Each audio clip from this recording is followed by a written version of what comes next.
This is 14 debut albums that are my favorite albums, although it's not necessarily the best album by a group, I know that, but these are the ones I always grab when I'm just like, do I want to hear a Jethro Tull album?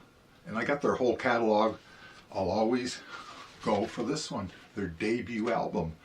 And when this came out, it just was, to me, it was a breath of fresh air, and it still is. And of course, King Crimson's first album, I mean, it's got to be on there.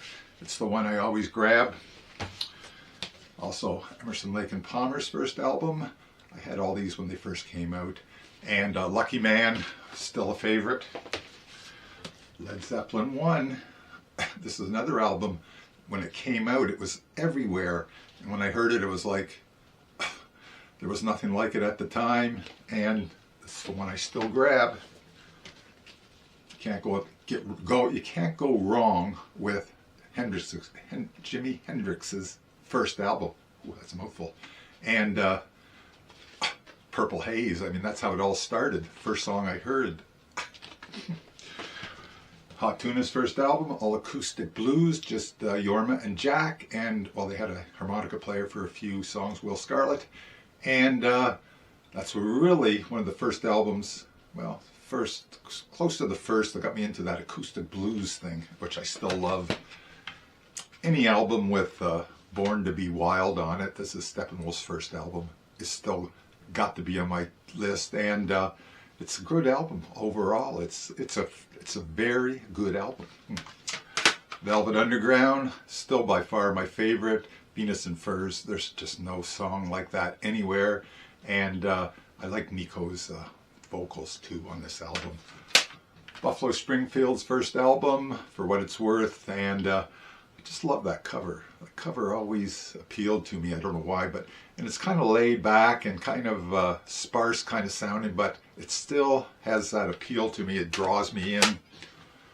Leonard Skinner's first album, listen to this the most, although I know they have better albums, but this, well, I don't know, this is pretty well close to the top for sure. Grateful Dead's first album, now that might be a little controversial, but this is the one I still grab if I'm looking for one, and I got most of their catalog. I still go for the first album by them. It's kind of off a little bit, off in the sense that it's different than most of what they did. Oh, I got the wrong album here by the band.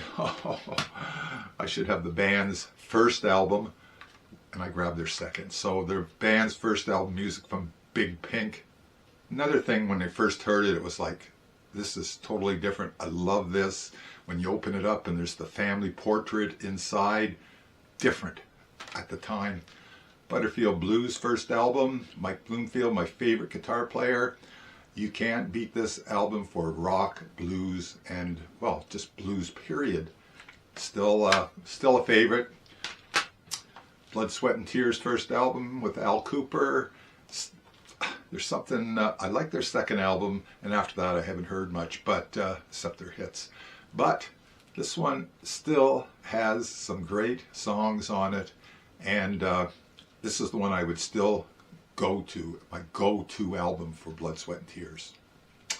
So that's it. That's 14 albums, debut albums, that are my favorite albums by that band, even though it's not their best. I think I already said that.